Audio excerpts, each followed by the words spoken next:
الو. الو سلام بفرمایید. هتل فردوسیه؟ بله درست. سلام قربان، خسته نباشی. قربان شما. خوب هستین آقا؟ من سرهنگ قاسمی هستم. سرهنگ قاسمی هستم آقا. الان یه اتفاقی افتاده. جانم بفرمایید. الان ببین یه اتفاقی افتاده، فقط هول نکن خب. درست. کارهایی که بهت میگم رو انجام بده تا ما برسیم اونجا. اوکی؟ اوکی. یه دقیقه گوشی دسته، یه دقیقه گوشی. مصطفی برو! مصطفی! الو آقا.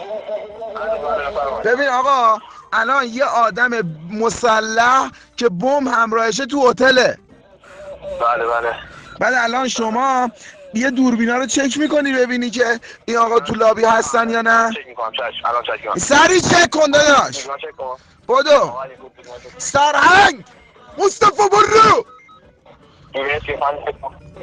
یاسر محمد. الو آقا چک کردی؟ بله آقا. یه آقا با پیرن مشکی تو هتله. 3 نفر هستن. 3 نفر پیرن مشکی تنشونه. بله. کدومش از همه بلندتر قدش؟ قد بلندتر. بگم سمت چپیه. ببین به اون همکارت بگو بره باهاش صحبت کنه، درسته. خوب. باهاش سرگرمش کنه تا من بیام. چشم. بهش چی بگه؟ جان سرمان. نمیدونم، سرهنگم. جان سرهنگ. فقط بگید بهش بگم بگو معطلش کنه، باهاش صحبت کنه. اون آدم خطرناکیه ها. آقای الو. اون آدم خطرناکیه. مصطفی برو تو. من چیکار کنم؟ جان سرهنگ. ببین شما الان تنها کاری که میکنی برقای هتل رو خاموش کن. برقای کل هتل؟ نه برق کل هتل رو خاموش کنی که همه به گاه میرن. خب کس خل درو ببند. درو میتونی قفل کنی؟ درو بله همه اینجا برقیه، همه اوکی میکنم. در رو ببند. یه لحظه. ببین مامورای ما دارن میان تو. یه لحظه بیشتر رو بکنم. یه دقیقه برو. مصطفی برو. درو خوب شد. الو الو. آقا در رو قفل کردی؟ درو خوب کردم. ببین الو. فقط برقا میمونه. نه برقا رو قطع نکن. برقا رو قطع کنیم ما بیامون تو چه گویی بخوریم. خب ببین تا شماره 3 خب اون مرده الان میخواد بیاد بیرون. خب ما هم حمله میکنیم تو. درسته. ببین تنها کاری که میکنی جان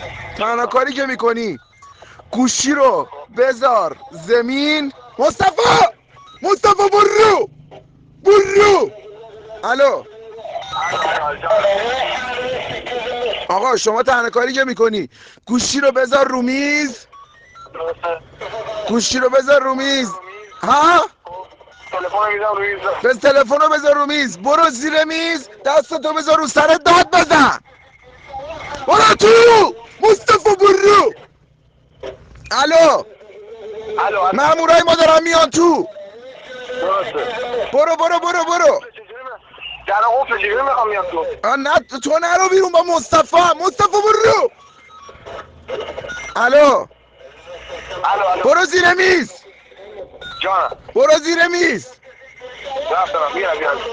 الان زیر میزی؟ الو زیر میزم. الان زیر میزی؟ بله. تلفن کو؟ تلفن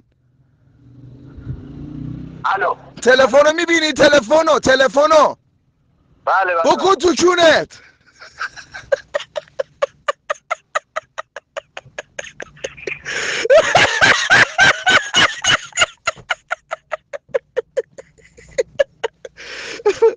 آقا یارو دیگه همره میزنه قطع. حاجی خاره هتل دارو گاهیدم. واه خیلی مخلصی، چاکری، فتون برم. ولی حاجی لند هستم دیگه. میدونید بیکاریه دیگه حاجی، چیکار کنیم یا علی.